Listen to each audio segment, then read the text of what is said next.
Hey guys, I am Philippa Chandler of Chandler Consulting. Welcome to my channel. I am so excited to bring you our very first podcast interview.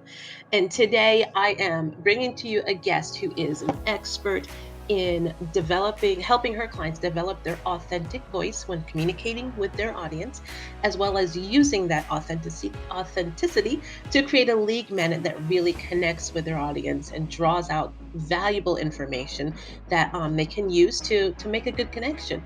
And so, as you know, with my channel here, I do a lot with marketing plans and marketing strategy. And I felt like this is a good point to bring to you guys about really developing some solid content and including different ways to really connect with people.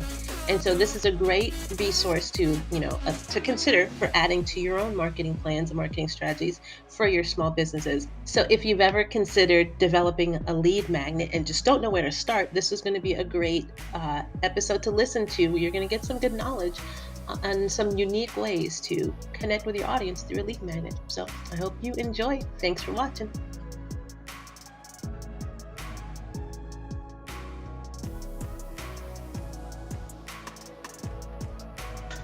All right, everyone, thank you so much for being here. And I want to introduce you guys to my very first podcast guest, Ellen Koronet. She is a social scientist, creativity facilitator, and a marketing methodologist with decades of corporate experience designing surveys, quizzes, and assessments that bypass habitual thinking. Now, she has created a whole brain marketing system that voices the fascinating brilliance of any brand.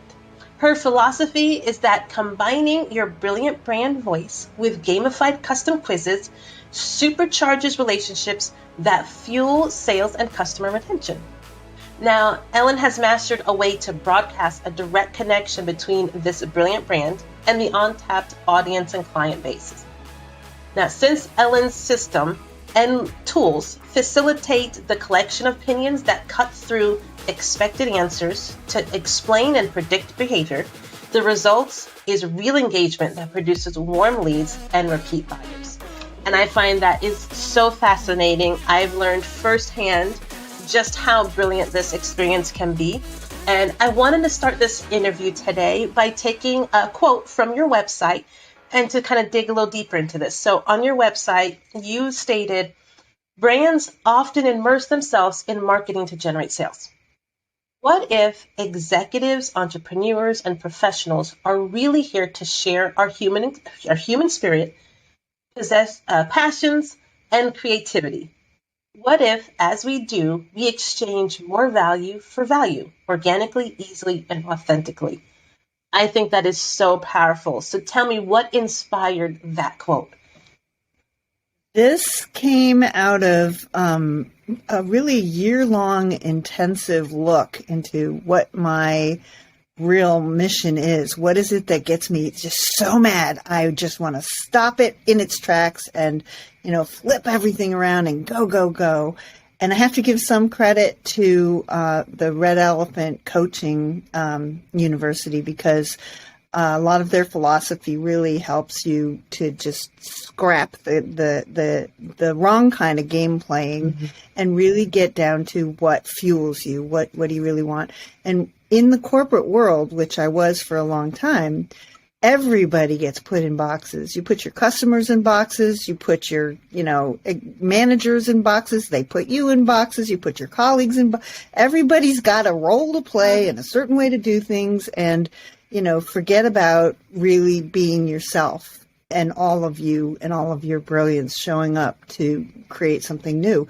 So this is the way I want the world to go forward. And I think entrepreneurs, I think small businesses are really leading the charge. So that's where that came from. That's really what I'm doing when I help a brand communicate its brilliance to its new customers. I'm connecting hearts. That's what we need. Yes, and I think that is amazing because it's so true. As I'm looking as a marketer, I'm often looking at businesses, how they're presenting themselves. And it's so often, so many times, it's very mechanical, I guess I could say. It's like they're crafting a message and trying to create a brand that's just, it's very cookie cutter, and it's not personal. And so it is refreshing to see, a movement, especially for small businesses, towards a more authentic voice and more just real, down to earth person, and not, an ideal. Right. And the successful brands, even the big mega brands, really know that people don't make decisions in their head. We all make decisions in our hearts. Yes. Even if we think we're being logical about it, we're not. Yes. I mean, it's all connected. And if you try to cut off that connection, you're going to cut off a lot of your business. Yes. It's not going to work. Yes. And I noticed too, like the same way, like I tried so hard when I started my business. I felt that I had to speak a certain way and say things a certain way, use, scripts from other people as inspiration. And I'm like, it got to the point where I got lost, in the final product. Yeah. And so I definitely want to find, a way that can encourage people to be more authentic. And so when it comes to working with your clients, like what's the kind of the process? How do you get started with them? What's the first step you walk them through to get them to break down those walls and get more authentic? So, yeah, it's such a perfect segue from what we were just talking about, because that's exactly where you need to start. And I have several processes that I've developed over the years. I've also created a system of balanced thinking. So I apply that to the discovery process. And what I find is no matter how seasoned the business owner is or the manager is that I'm working with, we always get down to some benefits and outcomes of the amazing thing that you're doing that's so exciting that you had never thought of before. And we organize it into a system that creates the measures that I'm going to use in the quiz that I'm going to develop. Okay. So we always start with a deep dive into why? Like, what would happen if I just went ahead? If everybody kept doing things the way they've always done them, why should they change? Why should they listen to you? Why should they do what you're doing? So you play devil's advocate and you push. And I have this magical process that always ends up going from our habitual thinking at the beginning when I ask the question to this magic flip to the really emotional, motivating benefits and outcomes that we're after. And that's where we get the quiz from. Awesome. So I don't care how structured we already know the quiz is going to be. I always start with this process. Do you find often when you start with that process, the structure that they thought was going to be the structure kind of changes based on the turns and the flips that happen during the discussion? Actually, that doesn't happen unless the person was not clear going in. So if they really hadn't done their homework, if they weren't really marketing from their heart, from their own passion, yes, then we might have to do a big change. But if you were already on track, all we're doing is putting a sort of a understanding the structure around it. The second part of the process is the creation of a bubble map, which I think I did with yes, you. And the bubble map is also really amazing because you start putting these, the answers to the first exercise into the bubble map, and all of a sudden it's like, well, that's exactly what I've been doing. I just didn't realize I was saying it that way. I wasn't saying it that way. So it just clarifies. It's really a clarification process. And usually that doesn't mean a big switch. It usually means we just know how we want to ask the questions. Awesome. Now. Okay. So obviously we're talking about quizzes. So how did we get to quizzes? What made you land on quizzes being the ideal way to get this message out for your clients to get to connect with their customers? Right. So this is one of those things where when I came out of the corporate world, I worked, with huge Fortune 100, Fortune 50. I mean, I worked with big companies, and I thought, well, the small companies need this. Like, why is it only the $1 million budgets that get to do this great work? So I wanted to bring it down. And the more I worked with entrepreneurs, the harder I found it was to convince them to spend money on asking questions in a really good, deep way. And then I started to become a creativity facilitator for, the corporate world. And in that process, I realized that this is exactly what I've been doing all along, is taking people out of their logical thinking and moving them into the more emotional, passionate kind of inspired thinking, which is what I call it. And so then I thought, well, let's make a game out of it. If we turn it into a quiz, then it's going to be much easier for the managers and the marketing people to understand what they're trying to get their customers to do and who they're talking to. I mean, you really need to get clear on who you're talking to, and what better way to do that than to ask a bunch of fun questions and give them some insight. So I developed that on my own, and then I discovered there are other organizations that are already doing this. So it was one of those, like, I got the download at the same time that, a bunch of other people did.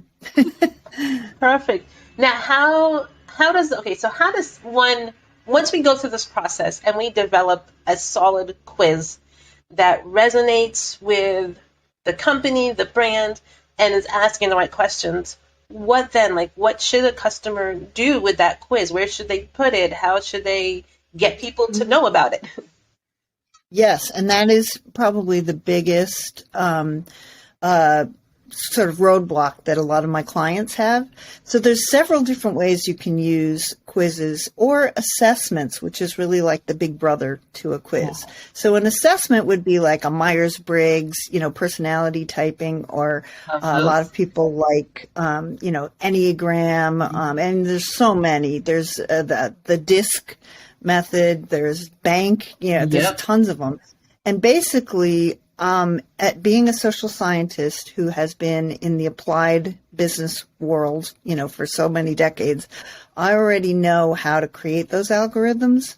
So that's one way to use these tools, is to actually create a paid assessment. Okay. So that's kind of on the other end of the lead magnet quiz. So if you're doing a lead magnet quiz, what you're going to want to do is blast it through your email marketing, through your website. You want pop-ups. You want, how much of a whatever are you? Come on, find out. I'm going to give you something really exciting at the end. And you can attach your free PDFs and all that stuff at the end of the quiz. So you're actually pulling in people who are really interested in what you're talking about. And that that shortens the time to buying, basically. Yeah. So it's part of the funnel process. So like any good funnel freebie, you need to get, social media marketing behind you. You need all the things that you do so well. Yes. Or that you know how to explain people what they need. And that's where somebody like you would come in after I've designed the quiz, to really handhold and get people to move in the direction of their audience. Okay. Because if it just sits on your website or in a single Facebook ad, it's not going to do anything. Yeah. Okay. And I take it the intention of this whole process is to gain clients. So if it's a lead magnet, we're gating it to where we're collecting those email addresses and names. But after that, the intention is to follow up with some type of offer to kind of push them towards becoming your own customer or client, right? Yes, exactly. Yes. And I got caught up in, when you asked me the question, I immediately started thinking, well, there's a whole spectrum of things you can do. So for lead magnet, yes, it's an opt-in. You definitely want to pull the names in and give them some insight, and maybe a freebie on the other end, a call to action that really moves them into your funnel. And then you want to nurture that with emails and calls or whatever you're doing. But if you were going further down the spectrum, you can actually make a paid assessment that is very brand specific, part of a program that you're offering, and charge for it. So because you're giving a real, it's basically coaching. Yeah.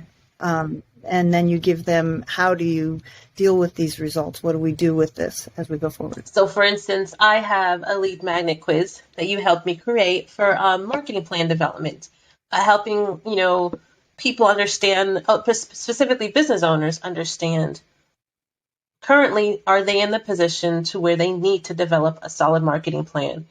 And hopefully everybody leads down that path of, yes, they need a marketing plan. And so I could either push my services, hey, schedule a consultation with me. Let's work together. I'll help you develop it. Or I could decide to push it towards a paid course. So you don't want to work one-on-one. You want to kind of do it yourself. Well, here's a course I created. It's $297, whatever. And they could sign up for that. Exactly. Yeah. Yeah, good job. Yes. Okay. Yes, and you do that over time, right? So the very first interaction usually doesn't result in a purchase. Yes. But you've got a much more intimate touch. That we call those touches, right? You need like at least 7 touches, yes. Yeah. before somebody's going to start to buy something. I mean, some people will jump faster, but that's kind of on average. So that first touch now becomes a really interesting conversation. Yeah. It's not just one way. And that's because you designed your quiz to give your voice to them so they would understand, oh my goodness, she gets me. Yes. And she knows what she's doing. Yes. And in turn, when I get their answers, I'm getting a better idea of where they are on the spectrum of readiness for me, marketing plan development or whatnot. And so it's kind of like a two-way conversation. They're hearing my voice, seeing my brand, my personality, and I'm getting the answers I really need to make the follow-up conversation more meaningful. And that is one of the biggest pitfalls when people try to create quizzes on their own. They ask multiple choice questions, mm-hmm. and they don't put their voice in it. They think they are, but they're really not. It's not a two-way conversation. Yes.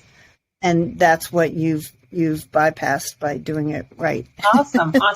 And so my last question is, how does one know when it's time for them to develop a quiz like this? As a brand, if I'm sitting there, what's kind of a trigger to say, I need a little bit more, and a quiz is right for me? Well, in my opinion, I think it's always right. It's called gamification. We are taking something really dry and boring and difficult and making it fun. Yeah. So when is that not a good idea? That's very true.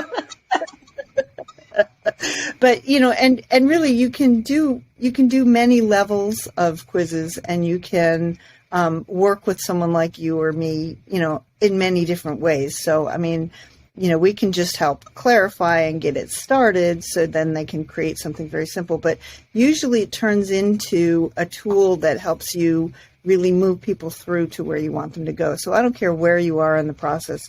I think it's a great idea. Awesome. Well, hopefully some of the listeners here are inspired and want to start their own quiz. So can you tell us real quickly, how can people connect with you and get more information about you and learn and possibly work with you? The easiest way is to just go right onto my website, and there's all kinds of places where you can try quizzes, and you can set up a free chat with me, and there's lots of things on there to do. So that's simply lnkcreative.com. Perfect. Awesome. Well, great. I will be sure to put that in the chat as well, or in the comments below, so people, in the description. I'll put it in the description below so people can access that. And I really appreciate it. Now, is there anything you want our listeners to know that we didn't get to talk about that you feel like is a really important point about just the quiz development, the process, the brand voice? I would say don't take anything out of the box. Always put your stamp on it. Just always start with why you're doing what you're doing, and that's what you want to talk to people with. Awesome. Great. Well, I thank you so much for your time. I look forward to just working with you again in the future, and I appreciate it and your knowledge and wisdom. Thank you. This was a lot of fun. All right, there you have it, guys. That's our interview with Ellen Koronet. Really appreciate your knowledge, your wisdom, and your insights. Thank you guys so much for listening to this show. Really appreciate it. Hope you got some good knowledge and wisdom from it that will help your small business grow. As always, please do like, subscribe, share this content. Your support really helps this channel get out there, get people to find us, and for people to know about us. So please, again, have a great day, and we appreciate you, and thanks for listening. Bye.